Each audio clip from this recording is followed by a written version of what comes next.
Dios les bendiga abundantemente.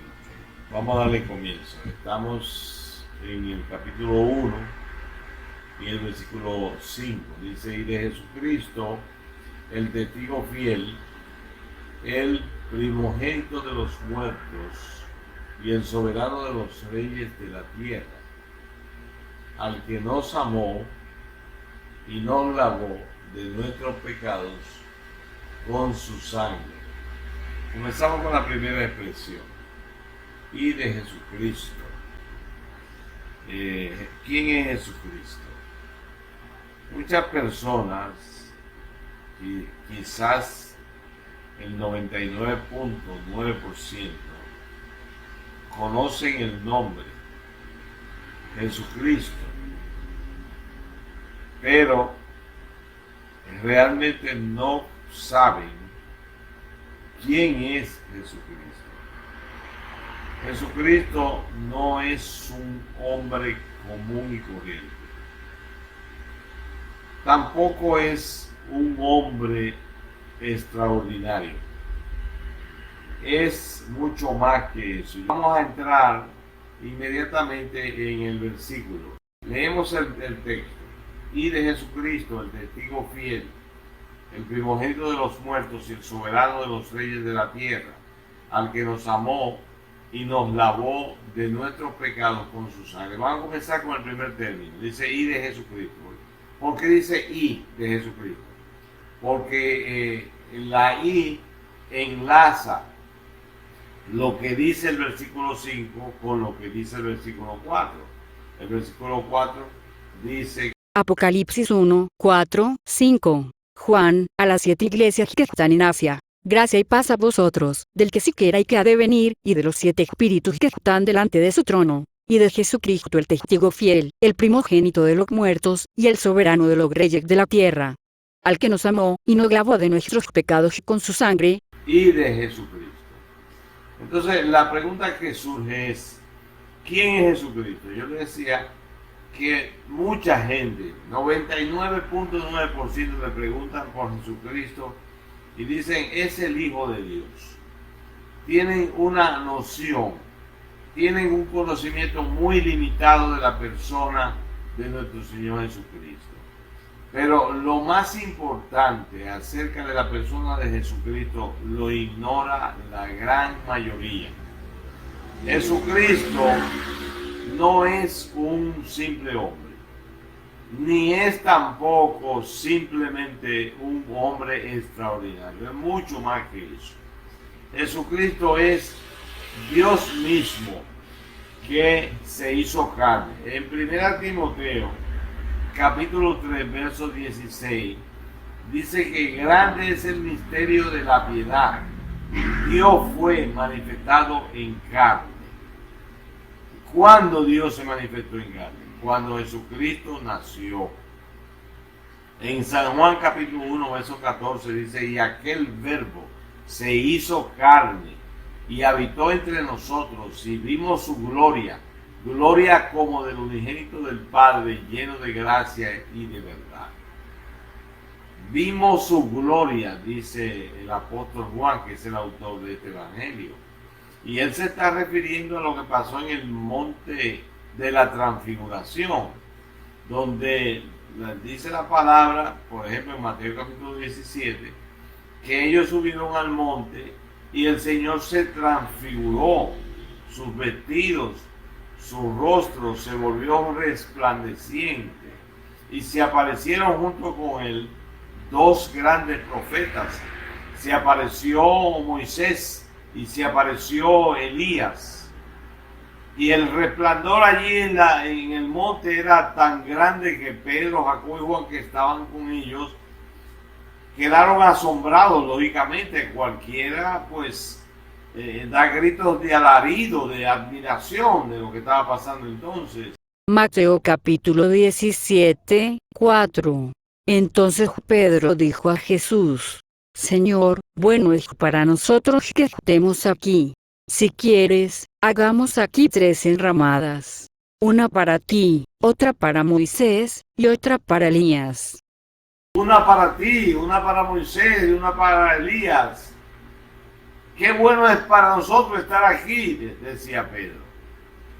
Dice la palabra que no sabía lo que estaba hablando.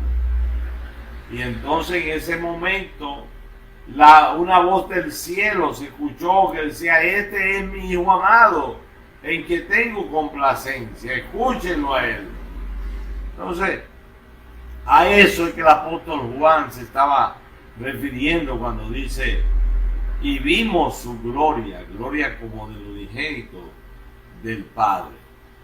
Entonces ese es Jesucristo. La Biblia dice que Jesucristo es Dios. En San Juan capítulo 1, verso 1, dice: en el principio era el verbo, y el verbo era con Dios, y el verbo era Dios. Cuando dice que en el principio era el verbo, ¿a qué principio se refiere? Se refiere a la creación. Cuando iban a comenzar a crear todas las cosas, ya el verbo existía.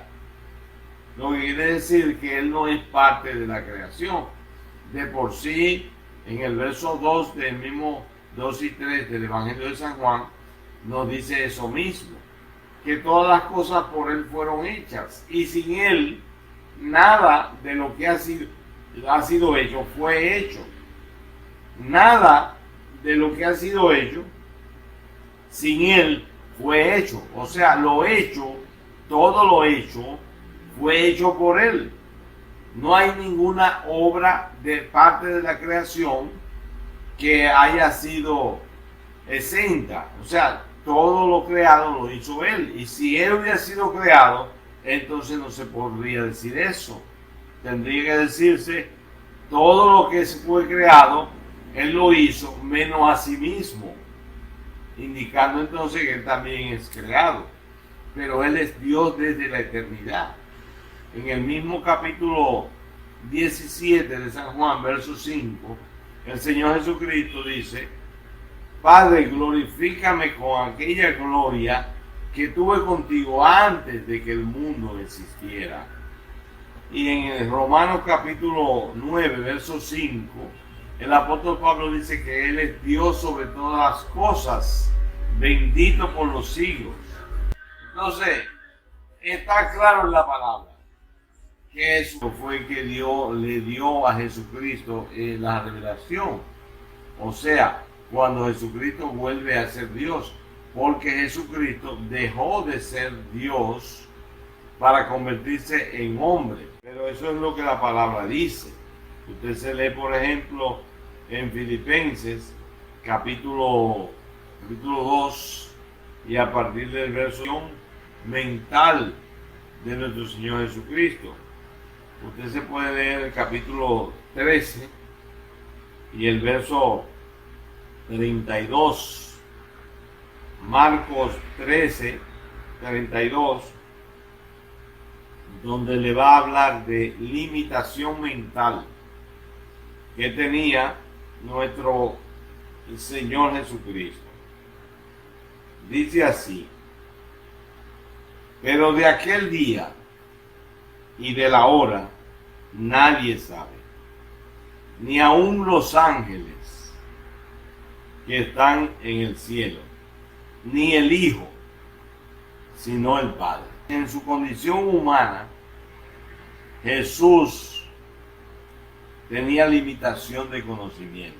Hay personas que dicen que en los evangelios, por ejemplo en el Evangelio de San Juan, dice que él conocía el hombre y que nada le quedaba oculto.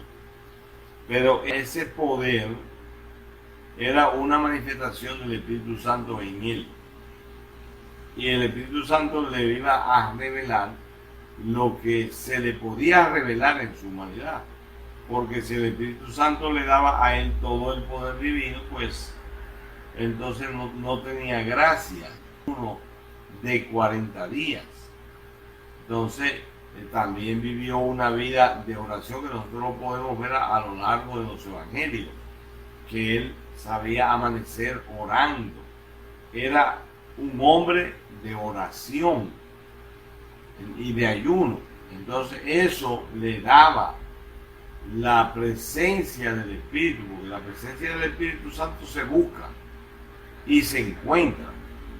Lo dice la palabra, que el Señor nos da su Espíritu Santo a los que se lo piden, a los que lo buscan. podemos recibir el Espíritu Santo y podemos buscarlo en diferentes medidas. Se despojó de su divinidad para cumplir con una misión, pero nosotros explicamos en la primera entrega que él, en el momento que él murió, él dejó de ser hombre y en ese instante a él se le devolvió su divinidad. En el capítulo 2 y el versículo 9 de Filipenses, le elevó hasta lo sumo. ¿Qué significa lo sumo? Significa lo máximo. Después de lo sumo no hay más rango, porque hay personas que niegan la divinidad de nuestro Señor Jesucristo y esta expresión pues la minimizan. Pero eso es muy simple. Aquí dice que le exaltó hasta lo sumo. Y entendemos que lo sumo es lo máximo, que después de lo sumo no hay más rango. Ese es el máximo rango. Y además, no solamente dice que le exaltó hasta lo sumo, sino que dice que le dio un nombre que es sobre todo nombre. O sea, no hay ningún nombre que quede ni a la par. Llámese virgen, llámese como se llame, todos esos nombres quedaron por debajo. Él tiene un nombre que es sobre todo nombre. Jesús, se puede decir, Dios se llama Jesús. ¿Cómo se llama Dios? Se llama Jesús. Nosotros dimos un estudio que Dios no dio nombre en el Antiguo Testamento. Ustedes ven que nuestras versiones dicen Jehová, pero eso es falso. Dios no se llama Jehová. Dios no se llama Yahvé. Dios no se llama Yahweh. En el Antiguo Testamento no se dio un nombre a Dios. La Septuaginta es una versión que se hizo de Flavio Josefo, historiador judío, que 72 rabinos judíos fueron los que compusieron la Septuaginta. Y en la Septuaginta no incluyeron ningún nombre que se pueda decir este es el nombre de Dios. Ellos le llamaban a Dios Kyrios. En la Septuaginta a Dios se le llama Kyrios, que en griego quiere decir Señor. Y cuando se escribió el Nuevo Testamento, que también se escribió en griego, también utilizaron Kyrios, igual que en la Septuaginta. En el Nuevo Testamento no existe un nombre para Dios. Jesucristo mismo le llamó Padre y dijo que nosotros le podíamos llamar Padre. Resalto nuevamente esto, porque esto yo lo hablé en la primera entrega. Pero ahora, al hablar de nuestro Señor Jesucristo, que dice que se le dio un nombre que es sobre todo nombre, entonces estamos hablando de que se le puede decir a todo el mundo ¿cómo se llama nuestro Dios? Se llama Jesús. Yo me soñé una vez, yo me fui a acostar y en oración yo le dije por favor Señor, revélame cuál es el nombre sagrado. Era estudiando este tema que yo estaba, del nombre de Dios, porque en el Antiguo Testamento yo veía a Jehová, pero entendía como que había inconveniente con ese nombre que no era el correcto. Entonces le pregunté al Señor, ¿cuál es tu nombre? Y en el sueño el Señor me dijo, mi nombre nuevo es Jesús. De modo que Jesús es Dios.